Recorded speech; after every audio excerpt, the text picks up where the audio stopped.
Bonjour, bienvenue dans une autre vidéo sur notre chaîne. Nous traduisons ici des témoignages de personnes ayant vécu des expériences de mort imminente. Aujourd'hui, nous allons connaître l'histoire de John Harrigan. Il dit qu'il est mort et qu'il a eu une conversation incroyable avec Dieu. Si vous n'êtes pas encore abonné à la chaîne, abonnez-vous maintenant. Activez la cloche de notification pour être averti à chaque nouvelle vidéo. Écoutons maintenant le témoignage de John.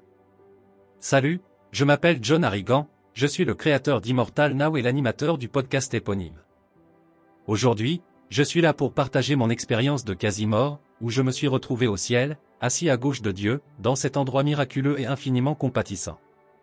Mon périple a commencé à l'âge de 7 ans, lorsque je me suis assis devant un miroir et ai été témoin d'environ 1600 vies passées qui, d'une manière ou d'une autre, se déroulaient simultanément. En explorant ces vies, j'ai réalisé l'importance que je négligeais dans ma vie présente. Cela a éveillé en moi un fort sens de mission pour dévoiler le secret de la vie, et j'ai finalement découvert le secret de l'immortalité. Depuis lors, mon existence a été marquée par une quête constante, une recherche spirituelle pour comprendre les raisons de notre existence et explorer notre potentiel maximal. À l'âge de 10 ans, j'ai entamé mon parcours méditatif, et à 12 ans, j'ai plongé dans des lectures intrigantes et utiles. Cependant, en entendant des professeurs de Harvard discuter des possibilités du LSD, à seulement 15 ans, j'ai naïvement souhaité expérimenter pour avoir une expérience spirituelle profonde. Malheureusement, cette expérience avec le LSD a été terriblement douloureuse, impliquant de la strychnine et de la méthamphétamine. Bien que j'ai survécu, mon système nerveux a été endommagé, et j'ai affronté une année d'agonie. À 16 ans, désespéré et au bord du désespoir, j'ai prié. J'étais au-delà des limites humaines, craignant que la douleur ne soit insoutenable. Suppliant Dieu d'intervenir, je me suis retrouvé au plus profond de moi-même. Instantanément, aux côtés de Dieu, j'ai vécu un espace parfait, empli de compassion illimitée, d'amour et de connaissance. Alors que je siégeais aux côtés de Dieu, j'ai réalisé que, en tant que fils de Dieu, j'étais essentiellement égal à lui, bien que je fusse un être insignifiant, un jeune fils de lui.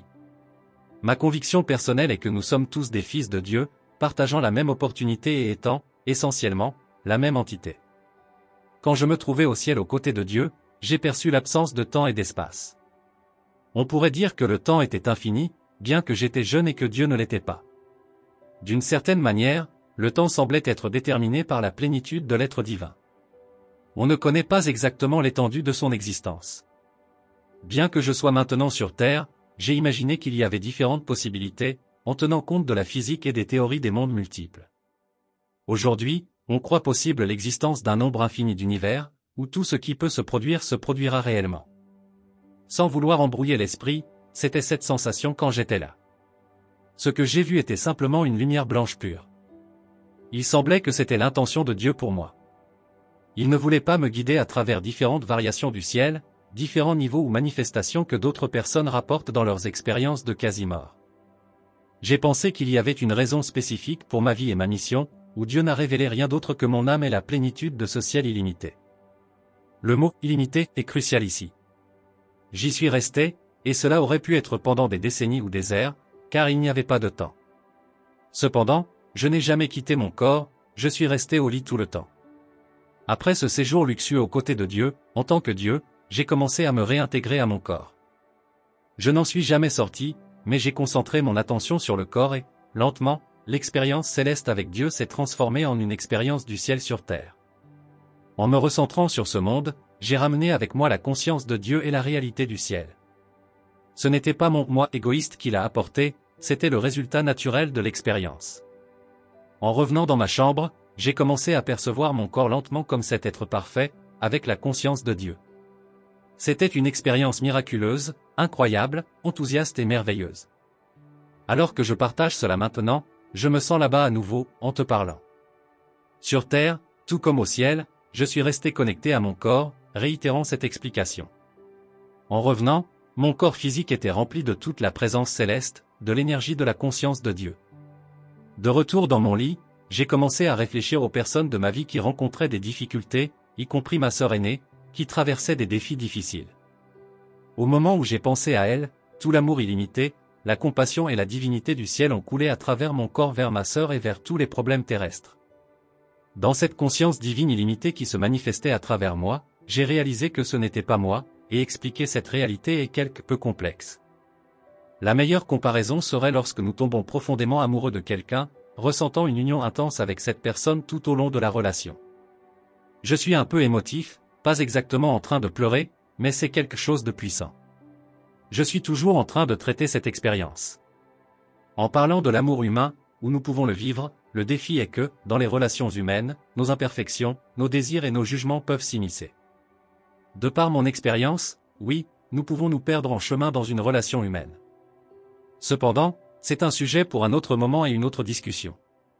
Je me suis réintégré à mon corps, en étant conscient de lui avec la plénitude du ciel, de la conscience et de la capacité divine de Dieu en moi. En réfléchissant à cela, j'ai immédiatement commencé à considérer les problèmes dans ma vie et les défis sur terre. Cette belle et parfaite conscience céleste de Dieu coulait à travers moi vers ce monde, et quand cela se produisait, ce monde au ciel et le monde terrestre devenaient un seul. C'est, en effet, ma mission de vie. Dans la prochaine conférence, peut-être l'expliquerai-je plus en détail, mais tout en plongeant dans cet amour céleste parfait, dans cette conscience divine immaculée, avec la présence de Dieu coulant à travers moi vers ce monde, j'ai eu la réflexion que cela se produisait d'une manière très familière pour moi. J'ai grandi dans l'église épiscopale, qui était accueillante et compatissante, et les idées de la littérature de l'unité m'étaient familières et réconfortantes. Alors que cette expérience de quasi-mort se concentrait sur la terre, il m'est apparu que je ne découvrais rien de nouveau. L'idée a surgi, c'est de cela que Jésus parlait. Jésus dans ma vie représentait une compassion infinie, le pardon sur terre et l'offre de la vie éternelle, si nous le désirions. J'ai pensé que c'était exactement ce que Jésus nous incitait à devenir dans ma vie d'adulte. Et, en fait, je pense que toutes les religions du monde abordent ce même message. Je crois que c'est ce que tout maître spirituel cherche à transmettre, atteindre cette conscience d'amour et de bonté parfait et globaux tout en vivant physiquement sur Terre. J'ai lu de nombreux enseignements de maîtres yogis et je sens que le yoga nous guide vraiment vers cet objectif, nous conduisant mentalement, émotionnellement et physiquement vers le nirvana, cet endroit parfait d'amour et de bonté, où nous pouvons vivre cela comme notre existence sur Terre. Cette réflexion est devenue ma mission de vie ici sur Terre. Alors que je me concentre de plus en plus sur le présent, sur le ici et maintenant physique, je reconnais que mon corps et mon esprit ont été profondément endommagés par la strychnine et le LSD. J'ai vécu dans l'agonie quotidienne et la terreur. Cependant, en sortant de cette expérience, de cet état de quasi-mort, j'ai observé avec étonnement que mes dommages physiques avaient été guéris. En comprenant que mon corps avait été restauré à environ un tiers, j'ai compris que c'était ma mission de toute une vie, mon but de naissance, de traverser cette terrible expérience. À l'âge de 16 ans, après la guérison partielle, j'ai compris que le reste de ma vie serait consacré à la restauration de mon corps. Je me souviens de Humpty Dumpty, qui est tombé du mur en morceaux, et j'ai accepté que tout allait bien, c'était ma responsabilité, en présence de Dieu et dans ce monde, de travailler continuellement jusqu'à ce que cela aille assez bien pour le partager avec le monde. Cette compréhension s'est produite instantanément. Une partie de cette compréhension incluait la perception que, John, il te faudrait peut-être 30 ou 40 ans pour transcender suffisamment cette douleur. Ce sera à ce moment-là que tu auras la perspective et la clarté nécessaires pour partager avec le monde comment les gens peuvent avoir un corps rempli de bonheur, un corps de paix et vivre de manière immortelle dans la création physique. Il me semble que cela était disponible pour nous et pour les autres, comme Jésus en parlait. En revenant sur Terre, je partageais au sujet de Jésus, alors que mon expérience de quasi-mort était toujours avec moi, ne s'éteignant jamais. Je parlerai un peu plus de cette expérience spécifique pendant le temps au ciel. En faisant une prière au lit, demandant à Dieu de m'aider dans une situation douloureuse, ou signalant que j'abandonnais, quelque chose que je ne recommande pas, cela a fonctionné pour moi à ce moment-là. Immédiatement après la prière, je me suis retrouvé assis à côté de ce que j'appelle Dieu, dans ce que je décrirais comme le ciel. Contrairement à de nombreuses expériences de quasi-mort rapportées sur YouTube, qui impliquent souvent un tunnel de lumière et des rencontres avec des parents, mon expérience était singulière. Je me voyais simplement aux côtés de ce que je qualifie de Dieu, un être réel avec une conscience individuelle authentique. Ce Dieu dans mon expérience englobait tout le ciel, au-delà du ciel, tout ce qui a été ou sera. Il me semblait que, dans ma EQM spécifique, Dieu était une sorte de potentiel blanc de bonté, d'amour infini, de compassion et de connaissance infinie. Cependant, la connaissance ici n'était pas exactement humaine, car, pendant que nous vivons sur Terre, nous apprenons et découvrons continuellement.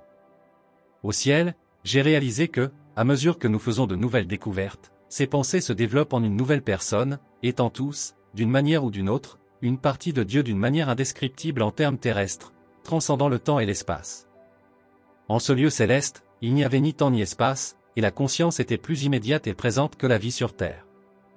La vie sur Terre, telle que je l'aperçois aujourd'hui, semble enveloppée dans une brume en raison de la limitation du temps et de l'espace. L'immédiateté et la présence du ciel étaient incroyables. L'expérience céleste n'a jamais pris fin pour moi, en revenant sur Terre, comme je l'ai expliqué, ce ciel et la conscience de Dieu sont venus avec moi. J'ai découvert qu'en ramenant cette conscience sur Terre, même sans jamais avoir quitté mon corps, en replaçant ma conscience dans le corps, j'ai été guéri d'environ un tiers. J'ai compris que ma mission de vie était de me guérir complètement, en travaillant sur les 2 autres tiers avec l'aide de Dieu dans cette conscience céleste. En passant par ce processus sur 30 ou 40 ans, j'en suis arrivé au point d'enseigner. Ce que je fais aujourd'hui sur mon site, c'est transmettre ces enseignements, partageant avec la présence du ciel et la présence de Dieu. Ce qui est remarquable pour moi à propos de mon expérience au ciel, c'est que tout est venu avec moi. En me réorientant vers le monde, j'ai immédiatement commencé à méditer au moins une fois par jour. Je me souviens vivement de comment, immédiatement après l'expérience complète de Dieu, cette présence divine au ciel, la ramenait tout à mon corps par la méditation. Guérir mon corps depuis l'âge de 16 ans a été un long chemin, mais à chaque séance quotidienne de guérison, ramenant le ciel dans ma conscience, Dieu rempli de conscience vers moi et de retour dans mon corps sur terre, je me sentais de nouveau au ciel. Cependant, j'étais de retour dans mon corps et sur terre, et cette expérience céleste continuait à transformer mon corps progressivement chaque jour. Avec 4 décennies passées depuis cette expérience, au cours de ces 40 années de besoin de guérison, elle est devenue mon enseignante et ma source de motivation. Je portais toujours les 2 tiers de cette douleur, aspirant au soulagement et cherchant à me libérer de l'anxiété croissante. Ainsi, j'ai commencé la pratique quotidienne de la méditation, retournant littéralement au ciel, à la conscience de Dieu. En parlant maintenant, je sens la conscience de Dieu imprégner chaque cellule et tout l'espace de mon être, s'étendant à la pièce physique où je me trouve. J'ai répété ce processus tous les jours, cherchant à vivre le ciel dans mon corps et dans mon lieu physique sur terre. La compréhension que j'ai atteinte est que nous vivons dans ce ciel où Dieu réside, comme le proverbial jardin d'Éden. Nous sommes des êtres éternels confinés au contexte dans lequel nous sommes nés, et l'opportunité incroyable pour tous est d'avoir cette expérience physique, quelle qu'elle soit. J'en suis arrivé au point de dire assez après d'innombrables expériences physiques, me rappelant d'environ 1600 d'entre elles. À ce stade, j'ai réalisé que j'avais déjà appris tout ce que je pouvais à travers des expériences de vie conventionnelles. J'étais conscient du manque de cette chose essentielle critique, et cette chose essentielle critique est le paradis sur terre. La conscience de Dieu dans mon esprit, dans mon corps, dans la pièce où j'enregistre, est comme vivre une expérience céleste sur terre, ramenant cette conscience ultime dans le présent. Il semble que nous ayons créé une sorte de portail du ciel, où nous naissons dedans et dehors, expérimentant la vie dans beaucoup de ces expériences, oubliant qui nous sommes. La plupart du temps de ma vie, je ne me souvenais pas de qui j'étais, mais dans cette vie spécifique, j'en ai eu assez. J'appelle cette vie assez. Ce que mon expérience de quasi-mort m'a donné et ce que je partage maintenant, c'est le paradis sur terre, la conscience de Dieu dans mon esprit et mon corps, présente pendant que j'enregistre dans cet environnement céleste. Au fil des décennies, j'ai réalisé que j'ai un être céleste, une conscience céleste, qui transcende toutes mes vies et va au-delà de cette vie. En ce moment où je suis physiquement ici, au ciel, le nom de mon site est Maintenant Immortel, où j'enseigne cette expérience et comment il est possible d'être au ciel maintenant, physiquement. La conscience de chacun change au fil des ans, alors pourquoi ne pas changer vers votre pouvoir supérieur ou votre conscience de Dieu, où vous êtes conscient de toute la création avec Dieu, bien que cela n'ait pas de sens dans le langage humain? Pourquoi ne pas plonger dedans? Et pourquoi ne pas plonger dans cet amour merveilleux et compatissant? Pourquoi ne pas évoluer pour devenir cette personne entourée d'un amour magnifique, de compassion et de compréhension?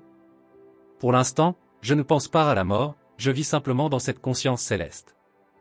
Ce qui se passe est hors de mon contrôle. Je commence à contempler la vie immortelle sur Terre, comme le font certains maîtres, et je réalise rapidement qu'en ayant ces préoccupations, je perds la conscience de Dieu.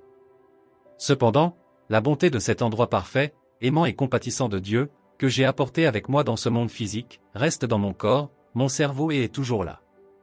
J'ai travaillé avec cela et me suis développé au fil des dernières décennies. Je termine ce récit pour vous, qui m'observez, qui écoutez. Ce que j'ai obtenu de cette expérience de quasi-mort, EQM, et ce que vous pouvez en tirer. J'ai acquis la compréhension que le ciel vers lequel j'ai été, en m'asseyant à côté de Dieu, est venu avec moi à travers cette expérience. Cette QM m'a guéri, et je crois que cet amour parfait et cette bonté peuvent guérir n'importe qui.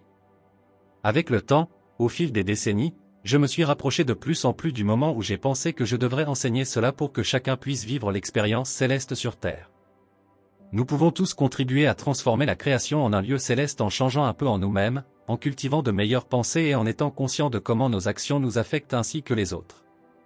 Tout aussi important, voire plus, est de trouver la conscience de Dieu en soi, que l'on l'appelle un pouvoir supérieur, Dieu ou, comme je préfère, conscience céleste. C'est notre véritable conscience éternelle. Le mot qui est venu à moi est que j'enseigne l'immortalité maintenant, que nous sommes immortels maintenant, et nous pouvons le découvrir à travers nos corps, nos problèmes et les obstacles apparemment impossibles sur Terre. Au fil de ces décennies, j'ai vécu ce voyage. Sur mon site, Immortal Now, je partage des actualités quotidiennes, y compris le podcast Le secret de l'immortalité, en plus d'offrir des cours et des leçons hebdomadaires.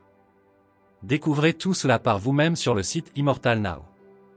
Et, comme je conclus souvent mes podcasts, je vous bénis et vous rappelle que vous êtes immortels maintenant. Alors, qu'avez-vous pensé de cette histoire incroyable? Laissez vos avis dans les commentaires. N'oubliez pas de vous abonner à la chaîne. Donnons à plus de gens l'espoir qu'il existe une vie au-delà de ce que les yeux peuvent voir.